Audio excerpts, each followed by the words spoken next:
এই মুহূর্তে আলু নিয়ে সবচাইতে বড় খবর, টানা কুয়াশায় আলু গাছের রোগ। পরিদর্শনে এলেন জেলার কৃষি দপ্তরের কর্তারা। জেলা কৃষি দপ্তরের দাবি, জেলায় এই রোগ এখনও বড় আকারে তেমন নেয়নি, কিন্তু কিছু জায়গায় বিক্ষিপ্তভাবে রোগ পোকার আক্রমণ হতে পারে। চাষিদের দাবি, রাতে ঘন কুয়াশা পড়তেই ডাঁটা পচা বা ধসা রোগ দেখা দিচ্ছে। টানা কয়েকদিন ধরে ঘন কুয়াশার জেরে জামালপুর এবং আউশ গ্রামের কিছু জায়গাতে আলু গাছে রোগ দেখা দিয়েছে বলে চাষিদের দাবি। তারা জানাচ্ছেন, ডাঁটা পচা ও নাভি ধসা রোগে গাছ শুকিয়ে যাচ্ছে, আলুর আকারও ছোট হয়ে যাচ্ছে। যদিও জেলা কৃষি দপ্তরের দাবি, জেলায় এই রোগ এখনও বড় আকার নেয়নি। কিছু জায়গায় বিক্ষিপ্তভাবে রোগ পোকার আক্রমণ হতে পারে, তবে তা খুব একটা ধর্তব্যের মধ্যে নয় বলে দাবি করছেন কৃষি আধিকারিকরা।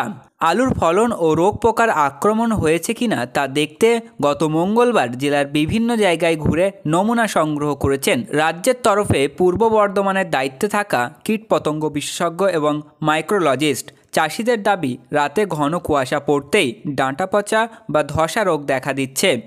গাছের পাতা কুঁকড়ে যাচ্ছে, গাছ ঝিমিয়ে পড়ছে, পাতায় বাদামি ও কালো ছোপ দেখা যাচ্ছে। সেটা ধীরে ধীরে গাছের বিভিন্ন জায়গায় ছড়িয়ে পড়ছে।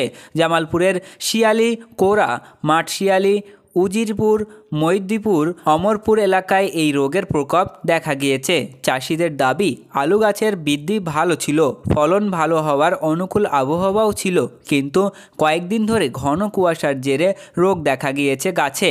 ওই সব এলাকার চাষিদের আরও দাবি, আলু বাঁচানোর জন্য কাঁচা অবস্থাতেই তুলে নেওয়া হচ্ছে, আলুর গুণগত মান ভালো হচ্ছে না।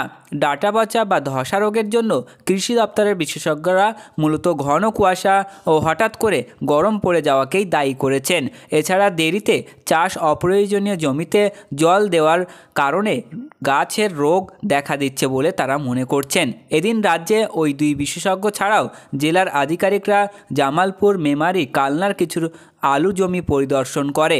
তারা বিক্ষিপ্তভাবে আলুর জমিতে রোগের লক্ষণ দেখেছেন। কৃষি দপ্তরের পরামর্শ মেনে কীটনাশক ও ছত্রাকনাশক ছড়ানোর পরামর্শ দিয়েছেন তারা। রোগ যাতে ছড়িয়ে না পড়ে তার জন্য লিফলেট বিল করে চাষিদের সতর্ক করা হচ্ছে বলে কৃষিকর্তারা জানিয়েছেন।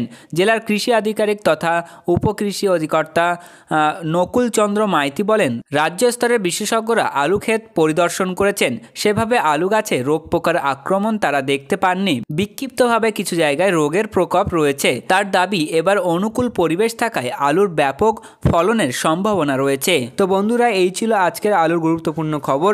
পরবর্তী এ ধরনের গুরুত্বপূর্ণ খবরগুলি পেতে আমাদের চ্যানেলটিকে সাবস্ক্রাইব করুন, পাশে থাকা ঘন্টাটি বাজিয়ে রাখুন। আর আপনি যে কোনো প্রকার ব্যবসায়িক পদক্ষেপ নেওয়ার আগে অবশ্যই আপনার স্থানীয় এলাকার বাজার দর যাচাই করে তবেই যে কোনো প্রকার ব্যবসায়িক পদক্ষেপ নেবেন। আমরা একটা ওভারঅল ডেটা দিয়েছি, যা স্থান ভিত্তিতে পার্থক্য হতে পারে।